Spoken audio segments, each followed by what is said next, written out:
攞回鄉證就可以辦深圳醫保嗎？大家好，阿龍講社保，我係阿龍。好多港澳老友記關心深圳47.32蚊每月嘅居民醫保，2026年參保係次月就生效，2027參保就要等3個月，等待期先可以報銷。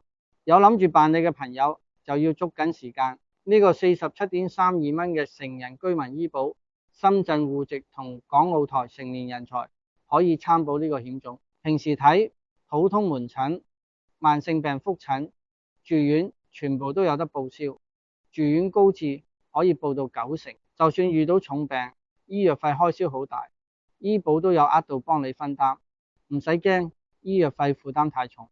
而家攞回鄉證就可以協助辦深圳醫保，大家唔使驚被騙。我哋有線下實體辦公室，業務辦妥再收費。有疑問歡迎嚟辦公室了解。